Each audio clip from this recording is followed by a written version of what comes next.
పార్థివ దేహాన్ని పట్టుకుని నేను ఏడ్చిన రోజు అదే 2014 సెప్టెంబర్ 23వ తేదీ మంగళవారం. నా చెల్లి చేతిలో దాని దేహాన్ని ఇలా పట్టుకుని ఏడ్చిన రోజు నేను బ్రతుకున్నంతకాలం మర్చిపోను. అది నా భర్తని తండ్రిగా భావించింది, నన్ను కూడా తల్లిగా, చెల్లిగా, ఒక స్నేహితులలా భావించింది. నా బిడ్డను ఎంతగానో అలవారు ముద్దుగా పెంచింది. దేవుడు దానికి ఉజ్వలమైన భవిష్యత్తు ఇస్తాడు అనుకున్నాను, కానీ నా కళ్ళ ముందే నా చేతుల్లో చనిపోతుందని నేను అనుకోలేదు. నా చెల్లి సోమవారం పుట్టిందంట. అన్నయ్యని కానీ, నన్ను కానీ, అమ్మని కానీ, నాన్న కానీ అందరినీ చక్కగా చూసుకునేది. నా చెల్లి ఎంత మంచి చెల్లి అంటే అది ఏం కొనుక్కున్నా అక్క నీకేం కావాలితే తీసుకో అనేది. ప్రేక్షక మహాశైలరా మీకు చెప్పాలనుకున్నది ఒకటే, మీకు కూడా అక్కలో చెల్లెళ్ళు ఉంటారు కదా,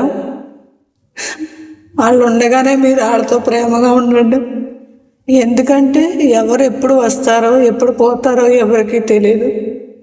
జీవితం అందరికీ అశాశ్వతమే, కానీ ఉన్నప్పుడు వాళ్ళ విలువ మనకు తెలియదు. ఉన్నారంటే ఉన్నారు అన్నట్టుగానే ఉంటుంది, కానీ వాళ్ళని పోగొట్టుకున్నప్పుడు వాళ్ళు ఎక్కడో దూరంగా ఉన్నారంటే ఓకే, కానీ ప్రాణాలతో లేరన్నప్పుడు, మనతో పాటు పెరిగిన వారు లేరన్నప్పుడు ఆ బాధ ఎలా ఉంటుందంటే ఎంత విజ్ఞానికైనా కూడా అది హృదయ విదారకమే.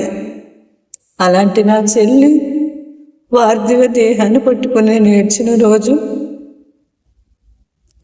చాలా గొడ్డు రోజు. ఆ వాకిటి చుట్టూ ఇప్పటికీ నాకు పార్థివ దేహం కనపడుతుంది. నా చెల్లికి ఉత్తమ గతులు కలగాలని, నా చెల్లిని మళ్ళీ ఒక్కసారి చూడాలని నాకు ఉంటుంది. దానికోసం నేను ఎప్పుడూ ఏమీ చేయలేదు. అది నా భర్త కోసం, నా బిడ్డల కోసం, నా కోసం, తల్లి కోసం, తండ్రి కోసం, అన్నయ్య కోసం ఎన్నో చేసింది. సమాజం కోసం కూడా అందరినీ ప్రేమారా పలకరించేది. అలాంటి నా చెల్లిని ఈశ్వరుడు ఈ లోకంలో ఉంచలేదు. మీరు మీ అక్కల్ని, చెల్లెల్ని బాగా చూసుకోండి.